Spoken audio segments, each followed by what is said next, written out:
తిరుమలలో మహాపాపం మహాఘోరం జరిగింది. ఇప్పటికే వైసీపీ హయాంలో జరిగినటువంటి అనేక అవకతవకల మీద ఇప్పటికే విచారణ జరుగుతుంది. అటు నెయ్యి కల్తీ వ్యవహారం కావచ్చు, పరకామణి వ్యవహారం కావచ్చు, లేదా సాలువాలకు సంబంధించి స్కామ్ జరిగిందనే వ్యవహారం మీద కావచ్చు, వీటన్నిటి మీద కూడా ఇప్పటికే విజిలెన్స్ విచారణ జరుగుతుంది, మనందరికీ తెలుసు. అయితే వీటన్నిటికంటే మించి తిరుమలలో ఏదైతే గోవిందరాజు స్వామి ఆలయం ఉంది, అది తిరుమల వెళ్ళే భక్తులందరికీ కూడా తెలుసు, చాలా పేరు ప్రఖ్యాతులు ఉన్నటువంటి ఆలయం అది. సో ఆ ఆలయ విమాన గోపురానికి 2022-23లో 100 కిలోల బంగారాన్ని టీటీడీ కేటాయించింది. ఎందుకంటే ఆ విమాన గోపురానికి బంగారు తాపడం చేయటానికి. దానికి ప్రస్తుతం అనుకున్న ప్రకారం అయితే 9 లేయర్లలో ఆ బంగారు తాపడాన్ని ఆ విమాన గోపురానికి చేయాలి. దానికి అయ్యే ఆ మొత్తం బంగారం 100 కిలోలు అని చెప్పి అంచనా వేసి ఆ 100 కిలోలు టీటీడీ నుంచి ఇవ్వటం అయితే జరిగింది.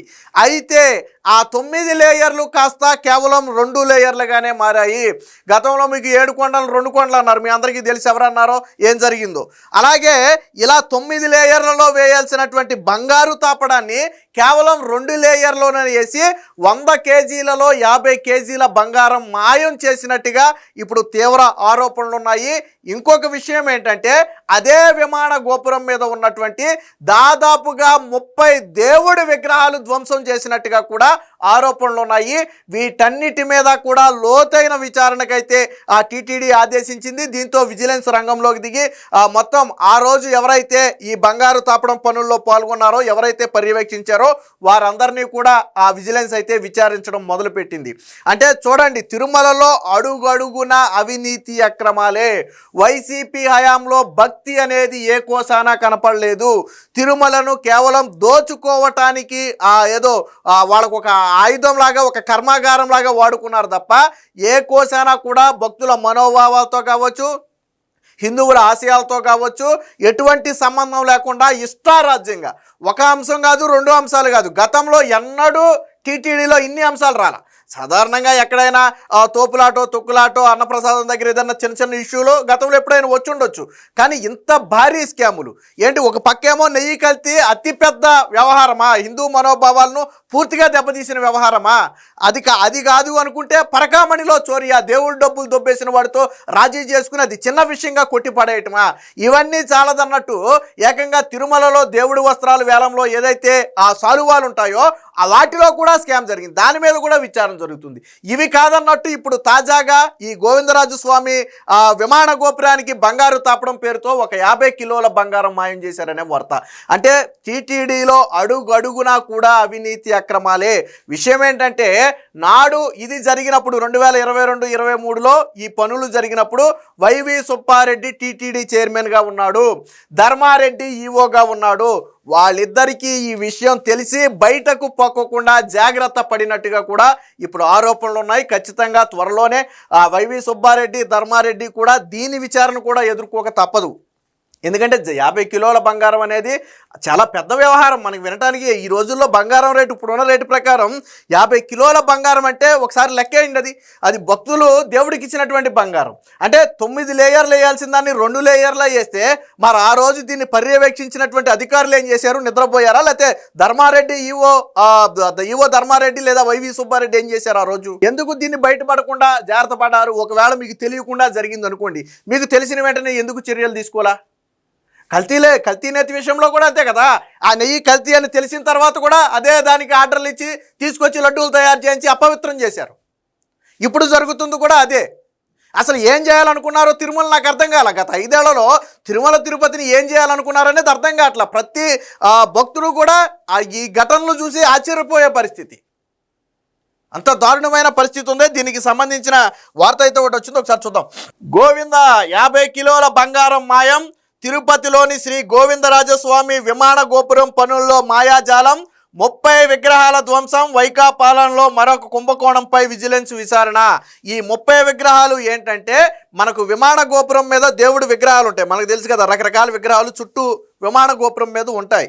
సో ఆ 30 విగ్రహాలు ధ్వంసం చేశారంట. ఎవరు ధ్వంసం చేయమన్నారు? విమాన గోపురం మీద ఉన్నటువంటి విగ్రహాలను ఎవరు ధ్వంసం చేయమని చెప్పారు? ఎవరు ధ్వంసం చేశారు? అక్కడ పని చేసే వాళ్ళు ధ్వంసం చేయరు, వాళ్ళకేమీ సంబంధం ఉండదు. ఎవరైనా ధ్వంసం చేయమని చెప్పకుండా వాళ్ళంతటి వాళ్ళుగా ధ్వంసం చేయరు. ధ్వంసం చేసి బంగారు తాపడం వేశారు. అంటే విగ్రహాలతో కలిపి బంగారు తాపడం వేస్తే బహుశా బంగారం ఎక్కువ పడుతుంది కాబట్టి ఆ ఉద్దేశంతో ధ్వంసం చేశారా, లేదా ఏదైనా కుట్రలో భాగంగా ధ్వంసం చేశారా? అసలు ధ్వంసం చేయి, విమాన గోపురం మీద విగ్రహాలు ధ్వంసం చేయమని చెప్పింది ఎవరు? సో ఇది ఖచ్చితంగా తేలాల్సినటువంటి అంశం. తిరుమల కొండపైనే కాదు, కొండ కింద వైకాపా హయాంలో అక్రమాలు చోటు చేసుకున్నాయి.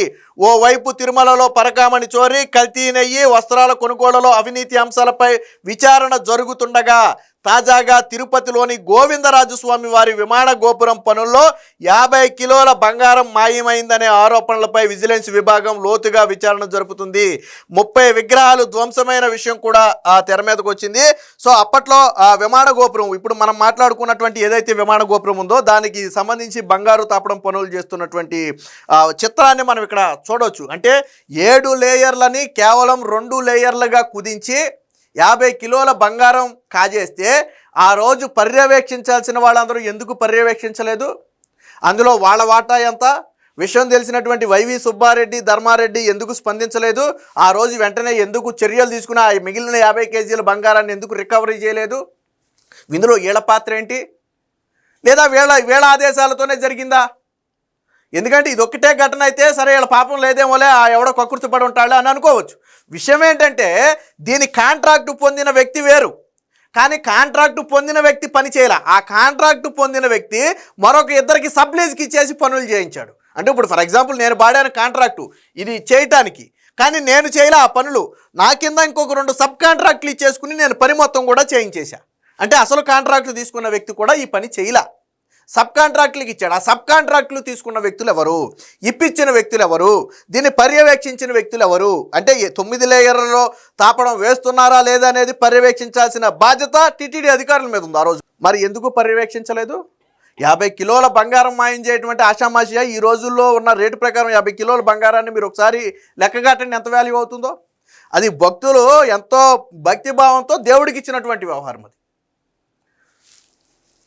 బంగారు తాపడం పనుల పేరుతో తిరుమలలోని శ్రీ గోవిందరాజు స్వామి ఆలయానికి ఎంతో ప్రాముఖ్యం ఉంది. వైకాపా హయాంలో 2022-23 మధ్యకాలంలో ఈ విమాన గోపురానికి టీటీడీ 100 కిలోల బంగారాన్ని అయితే కేటాయించింది. దానికి సంబంధించిన మరొక వార్త కూడా చూద్దాం. బంగారు తాపడం పనులు చేసేందుకు తిరుమల తిరుపతి దేవస్థానం 100 కిలోల బంగారాన్ని కేటాయించింది.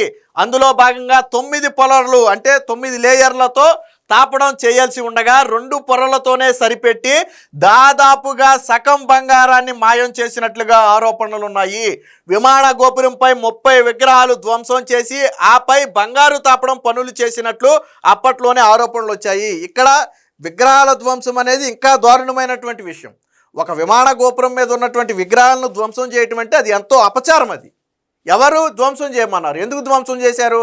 ఈ బంగారు తాపడం చేసే క్రమంలో ఆ విగ్రహాలతో కలిపి బంగారు తాపడం చేస్తే ఎక్కువ బంగారం పడుద్ది. ఇప్పుడు విగ్రహానికి కూడా బంగారు తాపడం చేయాలంటే ఎక్కువ బంగారం పడుద్ది.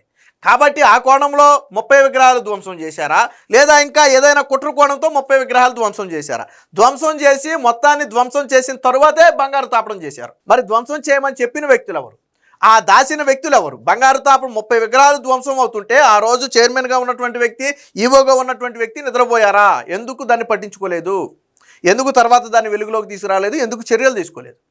సో ఇవన్నీ సమాధానాలు చెప్పాల్సినటువంటి ప్రశ్నలు ఇవి. ఈ అంశాన్ని బయటికి రాకుండా నాడి టీటీడీ చైర్మన్ వైవి సుబ్బారెడ్డి, ఈవోగా ఉన్న ధర్మారెడ్డి జాగ్రత్త పడినట్లు సమాచారం. విమాన గోపురం పనులను అసలు కాంట్రాక్టర్ను కాదని సబ్లీజ్ కింద వేరేగా 2 పనులు అప్పగించినట్లుగా దేవస్థానానికి ఫిర్యాదులు అందాయి. ప్రస్తుతం ఈ అంశాలన్నిటిపైన దేవస్థానం విజిలెన్స్ విభాగం విచారణ చేపట్టింది. అప్పటి ఫిర్యాదుదారుల నుంచి వివరాలు సేకరించడంలో నిమగ్నమైంది. దీంతో పాటు బంగారు తాపడం పనులు చేసిన కార్మికులను కూడా విచారించింది. ఎన్ని విగ్రహాలు ధ్వంసం చేశారు, ఎంత బంగారం వాడారు, ఎన్ని లేయర్లు వాడారు, దీని వెనక ఎవరున్నారు, 9 లేయర్లను 2-3 లేయర్లకి ఎందుకు కుదించాల్సి వచ్చింది, ఆ చేసినప్పుడు 100 కిలోల బంగారం కేటాయిస్తే మిగిలిన బంగారం ఉండాలి కదా, ఆ మిగిలిన బంగారం ఎవరి ఆధ్వర్యంలో ఉంది, ఎవరు దాన్ని మొత్తం మెయింటైన్ చేశారు, ఈ కోణంలో అన్నీ కూడా విచారిస్తున్నారు. ముఖ్యంగా విగ్రహాల ధ్వంసానికి సంబంధించి ఎవరు ఆదేశాలు ఇచ్చారు, ఎవరు ధ్వంసం చేయమన్నారు. సో ఈ మొత్తాన్ని ఎవరు పర్యవేక్షించారు? ఇలా పూర్తిగా టీటీడీ విజిలెన్స్ విభాగం అయితే లోతైన దర్యాప్తు జరుగుతుంది. ఏది ఏమైనా తిరుమల తిరుపతిలో ఘోరాతి ఘోరాలు మహాపాపాలు అంటే రోజుకొకటి వెలుగులోకి వస్తున్నాయి.